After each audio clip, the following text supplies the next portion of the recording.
오늘은 최근 더 교묘해진 보이스피싱 범죄에 대해 최근에 어떻게 변화하고 있는지 또 어떻게 조심해야 할지에 대해 이야기해봅니다.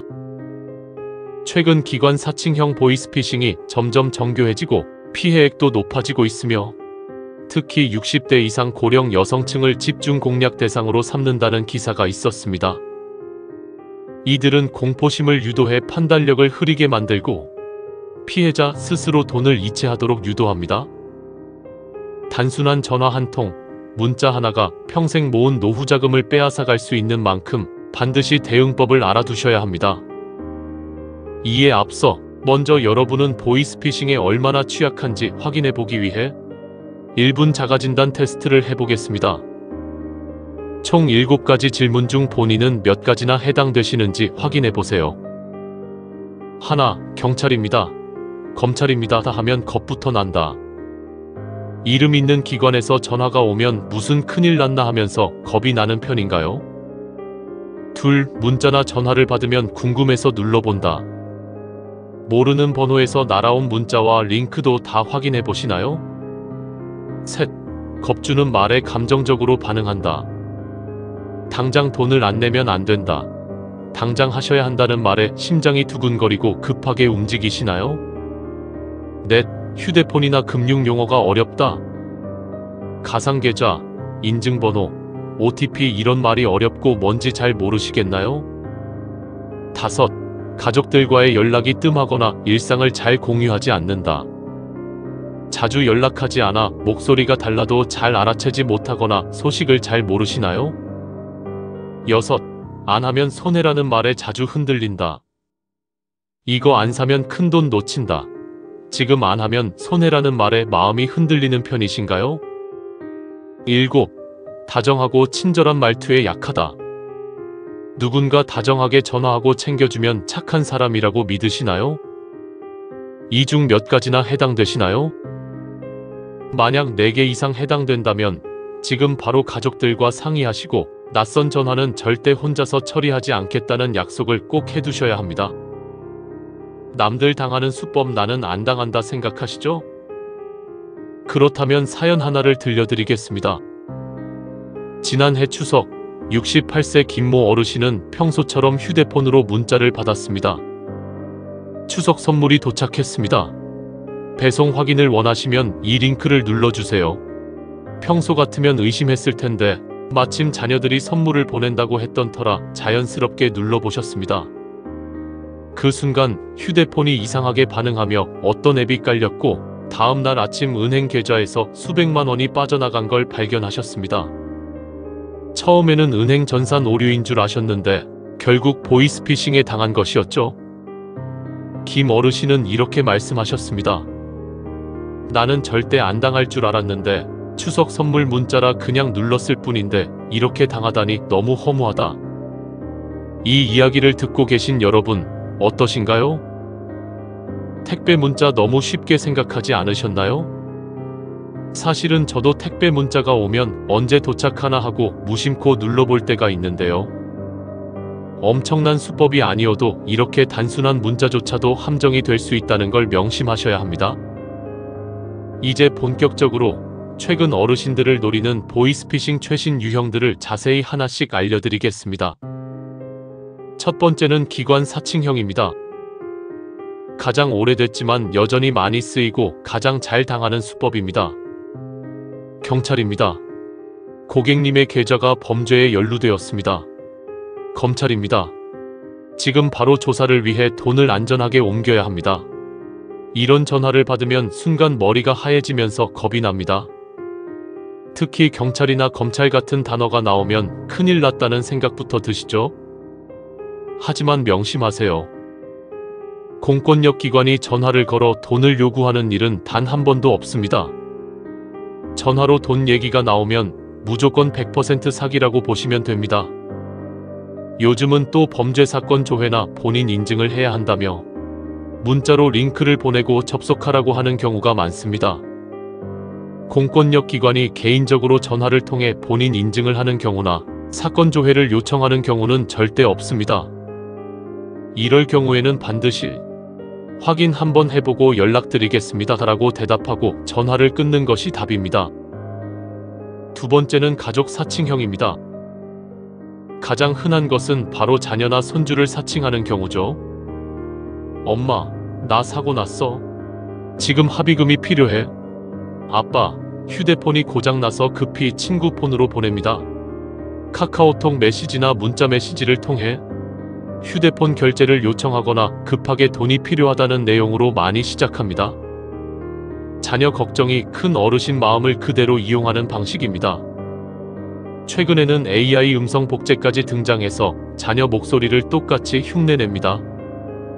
이럴 때는 반드시 자녀에게 직접 다시 전화를 걸어 확인하는 것이 먼저고, 절대 먼저 돈을 보내거나 원하는 대로 해줘서는 안 됩니다. 이럴 때를 대비해 가족끼리만 아는 질문을 하나 정해두는 것도 좋습니다.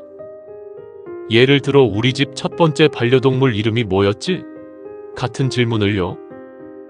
사기꾼은 절대 답할 수 없으니까요. 세 번째는 세금 환급 또는 보험 사칭형입니다. 세금 환급금이 50만원 나왔습니다. 계좌번호 확인 부탁드립니다. 보험금 청구 기한이 지나서 지금 바로 청구해야 합니다. 어르신들께서는 정부나 보험 같은 단어에 신뢰를 가지시는 경우가 많습니다. 하지만 꼭 기억하세요. 정부는 절대 개인에게 먼저 전화를 걸어 돈을 돌려준다 하지 않습니다. 국세청 환급은 반드시 국세청 공식 사이트나 126번 전화로만 확인 가능합니다. 보험도 마찬가지로 반드시 보험사 공식 앱이나 상담원을 통해서만 확인하세요. 네 번째는 스미싱 앱 설치 유도입니다. 바로 조금 전에 말씀드린 추석 택배 문자 같은 수법입니다. 배송 조회를 하려면 링크를 눌러주세요. 본인 확인을 위해 앱을 깔아주세요. 한번 클릭하면 악성 앱이 깔리고 휴대폰이 범죄자 손에 넘어갑니다. 여러분, 택배 문자는 무조건 공식 택배사 앱으로만 확인하세요. 그리고 모르는 번호에서 온 링크는 절대 누르지 않는 게 제일 안전합니다.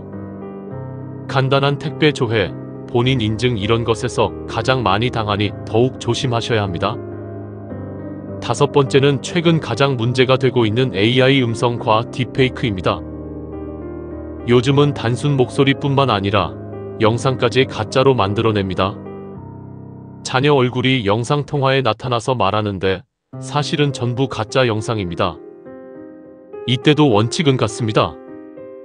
돈 얘기가 나오면 일단 끊고 반드시 다른 번호로 직접 연락해서 확인하세요. 절대 먼저 감정적으로 휘둘리지 않는 것이 중요합니다. 항상 의심하세요. 여섯 번째, 계좌 지급 정지 후 재이체 유도입니다. 고객님 계좌가 범죄에 연루되어 정지됐습니다. 안전 계좌로 옮기셔야 합니다. 이것도 꽤나 그럴싸한 내용이라 이 말에 겁을 먹고 돈을 보내버리시는 경우가 많습니다. 사실상 개인의 계좌가 범죄에 연루되거나 무서운 일에 휘말리는 경우는 거의 없습니다. 계좌 정지 여부는 은행 어플이나 직접 창구에서만 확인할 수 있습니다. 전화로는 언제든 거짓말이 가능하다는 걸 꼭 기억하고 첫 번째 전화는 반드시 끊고 확인하는 자세가 필요합니다. 일곱 번째는 안전폰 수령 또는 숙소 이동 유도입니다. 보호를 위해 안전폰을 드리겠습니다. 숙소로 이동하세요. 이렇게 말하며 가족과 연락을 끊게 만듭니다. 숙소에 가두다시피 하며 돈을 계속 빼가는 수법이죠. 이런 요구는 절대 따라가시면 안 됩니다. 여러분, 혹시 지금 말씀드린 유형 중 하나라도 받아보신 적 있으신가요? 그때 어떻게 대처하셨나요? 순간 겁이 나서 누르거나 돈을 보낼 뻔한 경험 있으신가요? 댓글에 꼭 경험을 남겨주시면 다른 분들에게도 큰 도움이 될 겁니다. 자, 이제 정리해 보겠습니다. 보이스피싱 예방 5가지 원칙을 알려드립니다. 첫째, 전화로 돈 얘기 나오면 무조건 사기다. 둘째, 의심되면 일단 끊고 다시 확인한다. 셋째, 가족끼리 아무나 질문을 정해둔다. 넷째, 모르는 번호 문자 속 링크는 절대 누르지 않는다. 다섯째, 의심되면 일일이 금융감독원 1332에 바로 신고한다. 그리고 한 가지 더.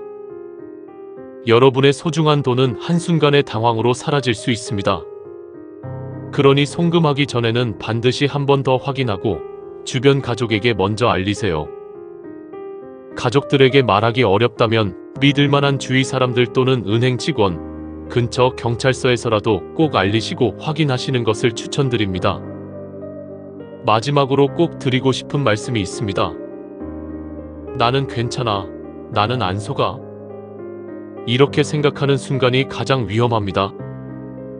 요즘 범죄자들은 목소리도 흉내내고 얼굴도 가짜로 만들고 공문서까지 위조합니다. 정말 교묘하고 똑똑해졌습니다. 어르신들 뿐만 아니라 젊은 20대, 30대도 똑같이 당하는 무서운 세상입니다. 그렇기 때문에 우리 어르신들은 늘 이렇게 생각하셔야 합니다. 의심부터 하고 확인은 2번 한다. 항상 마음에 새기고 매일 입으로 내뱉으세요. 오늘 영상이 여러분의 자산과 안전을 지키는데 도움이 되길 바랍니다. 그리고 꼭 주변 부모님, 친구분들께도 알려주세요. 함께 조심해야만 소중한 노후 자산을 지킬 수 있습니다. 영상이 좋으셨다면 좋아요와 채널 구독 부탁드립니다. 오늘도 감사합니다.